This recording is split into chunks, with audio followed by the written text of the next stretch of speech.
Can I ask you guys then? Because let's face it, I haven't been on TV. You two have. So let me ask you guys. What do I think about TV, Jay? Right. So Frankie, TV experience for you, genuinely speaking, like the whole ITV. I'll link it to Love Island, so we keep it. So, keep it current. So we went on Ibiza Weekender, didn't we, Kate? And you've heard this again in a previous poddy. But essentially, ITV2 run Ibiza Weekender, and I think is it ITV2 with Love Island or is it ITV1? I don't know, but still ITV. One of them. It's the same company, isn't it? How real do you think everything is on there, based on what your experience was? So since being on Ibiza Weekender, I haven't looked at any TV show the same in regards to real.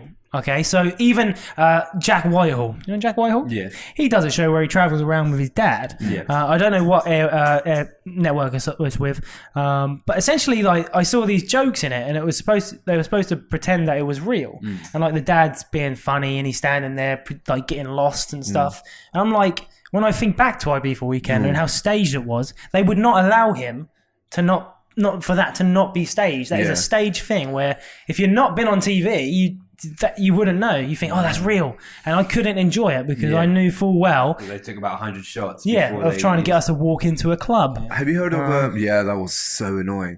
But have you heard of that This Morning show when Kem was on it? And Kem was on a previous... Kem? I think Kem. He won one of the previous Love Island, I think, with that girl. So he was sharing how... You know how it's on for 6 days of the week and one of them is a rest day? Well, that rest day is when all of them go to the beach and hang out and stuff. Oh, really? Yeah, and but they're not allowed to talk about Love Island. So things can happen in that day that you wouldn't ever know about. Rob Lipsett. Do you know Rob Lipsett? Yeah. Did he? But the issue with him, I watched his video, and apparently, where he talked about Love Island, and he was, we can only take his word for it, but he was saying that because he wasn't what they were looking for, as in the TV crew, he wasn't that outlandish cunt.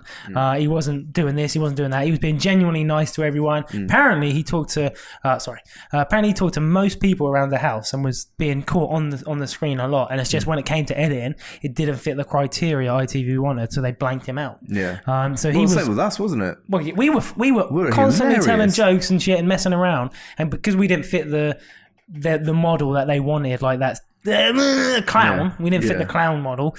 They cut most of us out. Sucks, doesn't it? That's why, and then they made us look like we were into ourselves. Aspects of that, but they didn't. Twitter didn't understand the irony. They didn't like the flexing. They definitely made it look like we were serious about 100%. Yeah. And the narrator guy, fucking guy. Oh, they're fucking so we even like when we're doing the similar to this. So the camera's on, and then the lady's behind the camera asking us questions in like the little interview. And then she goes, right, you've got to say it as if I said it. So you have to think. Oh, and I think I'd be a good addition to the house, and then you go from there and you sprout shit. And if it didn't fit in line or we strayed off the path, if we brought you up, they were like, no. They said no one cares, but because you're not on the screen, they don't want to know about anything. That's not for them. It's a strange concept, and Same with for taking me out when I was doing the interview. This was in my living room. ITV as well. And they were shooting for it. And this was meant to be an interview, bearing in mind. They had a whole script. They knew exactly what I was going to answer to the questions that they were going to ask me. And they're like, so maybe you could say something like this. And then I'd say something different. And they were like, oh, maybe we could just say something like this. So they're pretty much manipulating you. They give you your, where you were going to cut. I knew when, so real quick, went for, the guys that we did the casting with, Chris Hall from... Amazing.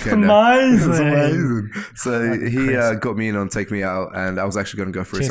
Cheers, Chris. There were two people on Ibiza. You were on the relationship. Get me on it. This is when I was single. Huh? So I was still single.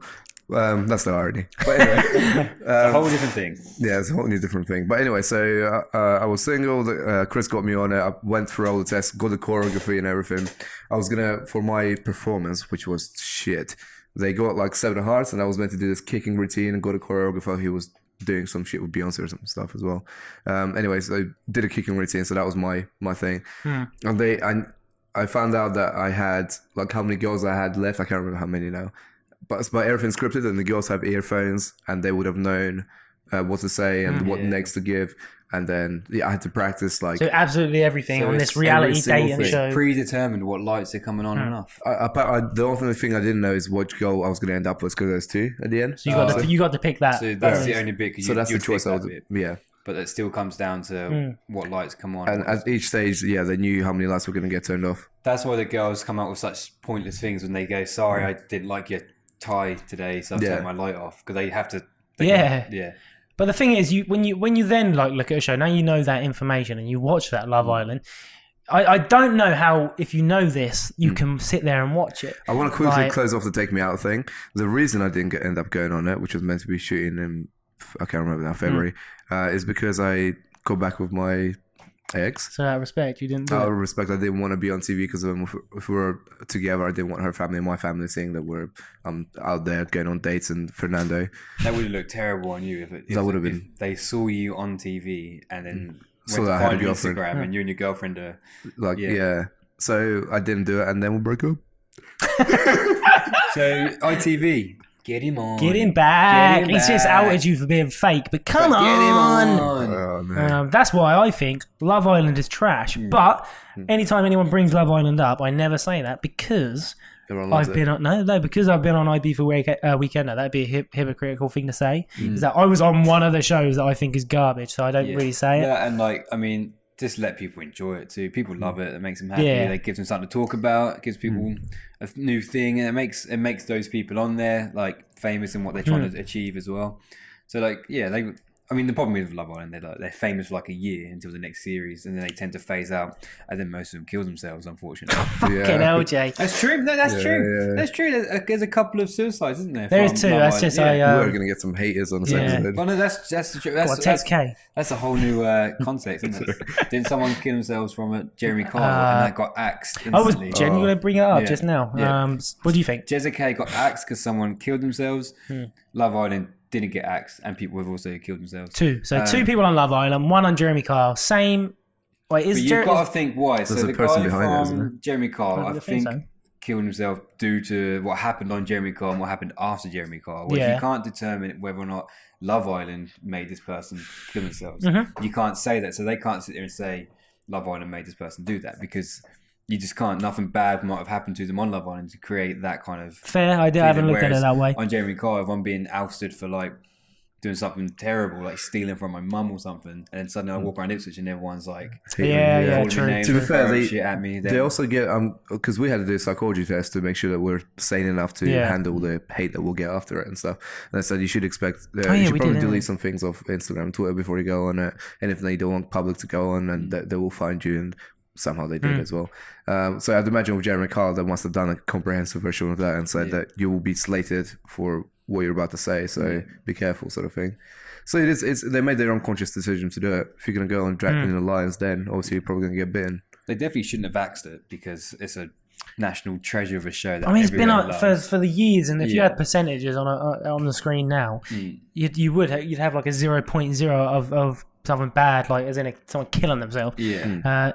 You can't act something because you then put in precautions where this shouldn't happen. Well, I think that's what they've done with Love Island is they've put in more precautions of what happens after. So I think you go to counselling, you have to do a certain mandatory amount of sessions and something to see if you're all right. I think that's what they do. It would be difficult though. Imagine you come off Love Island and you come off and whether you come midway or towards the end or if you win it and you're a superstar for a while. I mean, how many people were talking about Jack and Danny last year and people like that, and you become this superstar and you're on adverts and you're on TV and you might get a couple of other shows nearby what's his name? I got onto a couple of other shows and adverts. It's not Callum Weekender. He's done so well, and I think it's your own job to keep the snowball effect going. I think he's played it smart, hasn't he? Miley Weekender still on the same 70k followers, whereas Callum Weekender is almost half You have that short time where you have to make the most of what you're doing. What I'm saying is that it must be hard for the people who don't manage to succeed in that point and don't manage to carry on, or they fail in becoming anything more than that, or they're naive and they think, at this point it's going to roll for me. And then, the next thing you know, a year later, you're being died out. A couple of other shows are going on. Other people getting the adverts, and your agent's saying you're not being selected for things. Then your money's going down because you're not hustling enough. And then, then your mum's you go get your job at Tesco's, and you're like, oh, God, last year I was on magazine front covers, and now I'm at Well, Tesco's. it's like being a footballer and then not being a footballer. But they get millions. If you made Premier League, then you're right. Yeah. Like Frank could have been a pro. Yeah, I could have been a pro footballer. There are a couple of NFL players who are like bankrupt, who were like, because I mean, NFL players make millions. Like, and they get a signing contract. Yeah, like this year, someone got like a £180 million contract. Damn. And like a £50 million They sign a paper and then they get the money for signing the paper. For signing. It was like 150 million. I think it's like 180 or something like that. 140 guaranteed, 50 million on signing too. So like, it's ridiculous how much money they make. And then they say do come bankrupt though, because if you've done it for a year and you've got this massive house and you spent out and then you get an injury and you're out, then.